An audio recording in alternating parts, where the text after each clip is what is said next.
जम्मू कश्मीर में होने वाले इलेक्शंस में एक नाम जो महबूबा मुफ्ती और उमर अब्दुल्ला दोनों को परेशान कर रहा है वो है शेख अब्दुल रशीद का, who is also popularly known as engineer Rashid.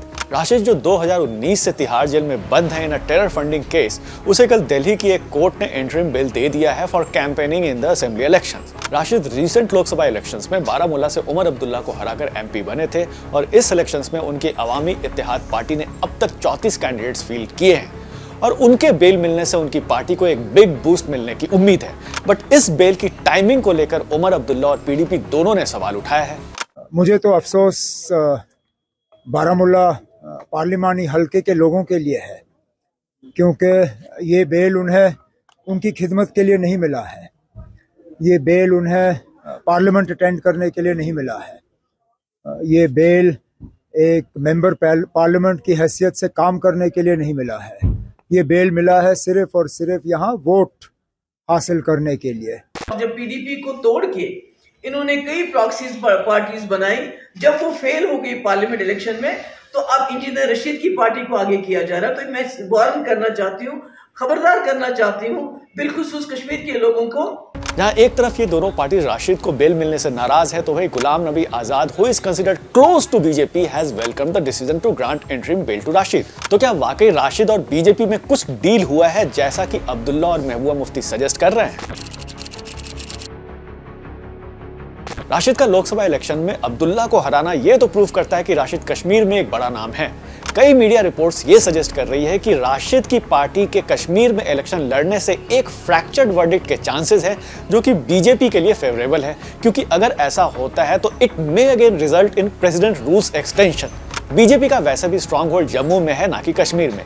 Kashmir में पहले ही नेशनल कॉन्फ्रेंस और कांग्रेस का अलायंस हो चुका है, वहां बीजेपी का कोई बेस भी नहीं है, तो ऐसे में राशिद को यूज करना बीजेपी के लिए फेवरेबल होगा। बट एक चीज यहाँ नोट करने वाली है कि राशिद एक सेपरेटिस्ट लीडर है और अगर उनका कद कश्मीर में और बढ़ता है तो ये बीजेपी के आइडियोलॉजी के अगेंस्ट ही जाएगा, क्योंकि इससे सेपरेटिस्ट वॉइस को इलेक्टोरल लेजिटिमेसी मिलेगी। बट पॉलिटिक्स में सब चलता है।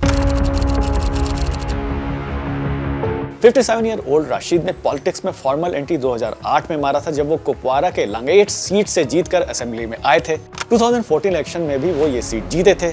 इस इलेक्शन में इस सीट से राशिद के भाई खुर्शीद अहमद शेख कंटेस्ट कर रहे हैं और राशिद के बेटे अब्राम इनकी पार्टी के स्टार कैंपेनर हैं। पॉलिटिक्स में आने से पहले Rashid was close to Hurriyat leader Abdul Gani Lone. Rashid is known for his separatist thought. 2016 में राशिद ने बीफ बैन के अगेंस्ट दिल्ली में एक बीफ पार्टी ऑर्गेनाइज किया था, जहां उन पर इंक फेंका गया था। 2019 में आर्टिकल 370 के एब्रोगेशन के बाद राशिद को टेरर फंडिंग केस में अरेस्ट किया गया था और तब से वो तिहाड़ जेल में बंद है। बट लोकसभा इलेक्शन में जेल में रहते हुए राशिद ने उमर अब्दुल्ला को 2 लाख वोट से हराया था। उनके कैंपेन को उनके बेटे ने हैंडल किया था विद स्लोगन तिहाड़ का बदला वोट से। But will Rashid be able to repeat the magic in assembly elections? अब इंजीनियर रशीद का जहां तक ताल्लुक है, एक पॉलिटिकल पार्टी के तौर पर इंजीनियर रशीद की पार्टी एग्जिस्ट करती है, और अगर एक कोई पॉलिटिकल पार्टी है जिससे नेशनल कॉन्फ्रेंस को खतरा है कि नॉर्थ कश्मीर में उनको जबरदस्त नुकसान हो सकता है, वो है इंजीनियर रशीद की पार्टी। वो कैसे? मान लीजिए 4 तारीख को इंजीनियर रशीद को बेल मिल जाती है, 4 तारीख को इंजीनियर रशीद को छोड़ दिया जाता है। तो इंजीनियर रशीद को जब 4 तारीख को छोड़ा जाएगा, तो वो आदमी जिसके लिए आपने सोशल मीडिया पर कैंपेन किया और हीरो बनाकर उसको प्रेजेंट किया, और आपने कहा कि लोकसभा का सदस्य बनने के बाद इसको जेल से बाहर छोड़ा जाएगा, जब ये हीरो वापस पब्लिक के बीच में आएगा तो देखना ये होगा कि क्या इसको उसी तरह का रिसेप्शन मिलता है जिस तरह का रिसेप्शन इसे जेल के अंदर मिला, that he was inside the jail, लेकिन चुनाव जीत गए।